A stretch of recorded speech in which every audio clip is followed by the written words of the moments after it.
I'm serious, you print out a client's file and you have a stack this big.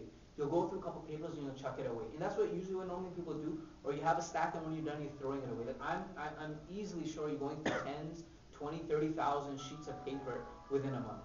I'm sure, easily. And I asked him, I said, why don't we take something like this into consideration? His was, well, well, we don't know that we need these files, and these files are important. They shouldn't be, recycled and this and that, blah, blah, blah. I was just talking about Xerox came out with a new paper that if you can use it for 50 times. The ink will disappear, and you can keep on using it. I said, why not use that when we're doing a trial adjustment of the balance sheet and so on and so forth? Why don't we just use that stuff instead of just wasting paper? And this is, I know it's just something insignificant, but I just, just the answer I got was so stupid that,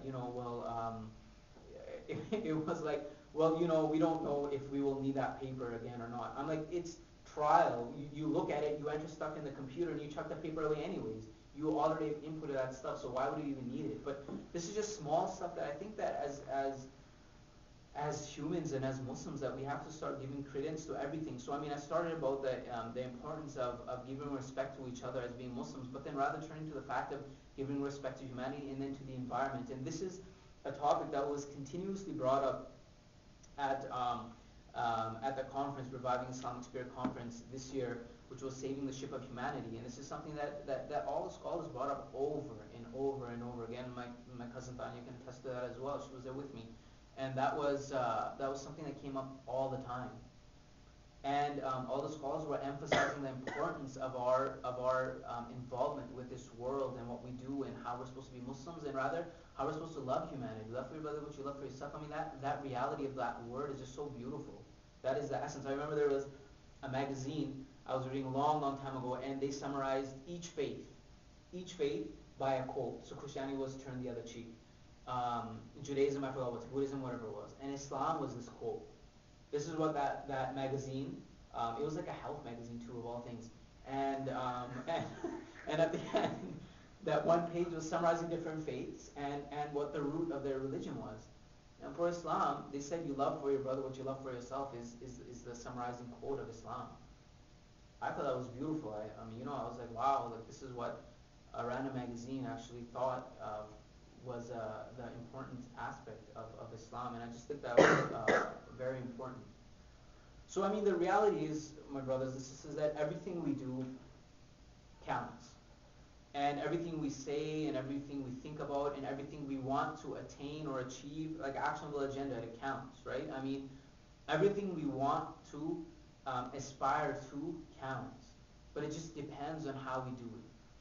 And the accountability lies upon ourselves as Muslims, that we have to take accountability on what we do. But rather not only what we do, but how we interact and present Islam. So, and now I want to give you some stories of people who took into consideration others and how important their stories were. And I will finish shortly, inshallah. I won't go too long. But I just thought that these were some, again, when I just said, it's random reflections. My talk does not really have any sequence. I'm just telling random reflections on what I thought. If it's useful, it's useful. If it's not, then it's not. But one story was of Hazrat Harun Rashid, who was a Khalifa and a great Khalifa of Islam in the early times of Islam. And he was a sultan, he was a sultan, and he was very rich. But the story is actually about his wife, Hazrat Zubaydah. And she was a woman who was very, very righteous. And the story I thought was very beautiful. And this is something for you and I just to think about in our conduct with Allah subhanahu wa ta'ala. And it goes that Hazrat Zubaydah, and what she did was that when people would go to Hajj, they would have to carry, back in the days, a leather sack filled with water. And you can only imagine that when you hold even a bucket of water, how heavy that gets. So people would have to hold the provisions on top of on top of food, on top of their shelter when they were taking their camels. They would have to carry like weeks of water on it as well. And you can imagine that would just bear down the camel. That's like a week's worth of water. That's a lot heavier than food that we can have because we consume that much water. So she said that, for the Hajis, I want to help them and make it easy for them when they go to Hajj. So she constructed a canal from the, I think it was from the river or from the ocean. I don't know how it was. I know we can't drink salt water, but I'm sure that there was something there which converted it. So I mean, I don't want you guys to think that Momin's making this randomly up, but she made a canal. It was a thousands. I think it was 1,000 kilometer or mile canal, whatever, but it was in the thousands, and it went all the way down to the to Arafat. And through that whole process, the Hajis were able to, get water. And when the engineers looked at it, they said, "Oh Queen, this is gonna cost you a fortune." She said, "Doesn't matter, just go and do it." So it took many, many years, and finally it was done. I don't even know if it exists anymore. Unfortunately, Saudi Arabia has a reputation of destroying anything and everything. So I don't even know if it exists anymore. I hope it does, but I don't think it was. But that's a engineering feat. I mean, back in the days, 1,300 years ago, you know, having such a system. But so anyways, it was made. And then the chief engineer, upon its completion, came to her and gave her the slate with what the total cost was. And she took the slate from his hand and threw it into the river. And she said that, "I don't want to see the cost of what it was to construct this canal, so that in the day of judgment as well, when my hisab, when my slate comes in front of my Lord, that he himself ignores my slate."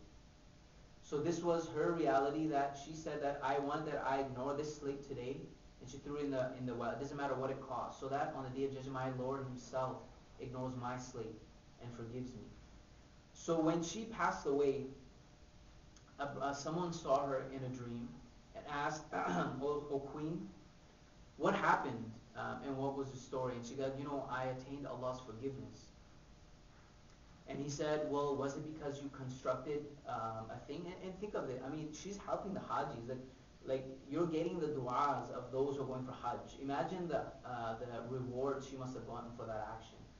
But she goes, "No, I did not, and I was not given forgiveness for that. For Allah said to me that that whole canal was not constructed from my own wealth, but rather from the tax of those around us. So it was from the public treasury. That was not from your own money, though you were responsible of it, but it was taxing all of the Arabian Peninsula and using public funding to create it. So that wasn't the reason why." She goes, "The reason why Allah subhanahu wa ta'ala showed me forgiveness was one day I was sitting down and I was eating food, and the adhan took place. I did not have my hijab on my head, and I was about to take it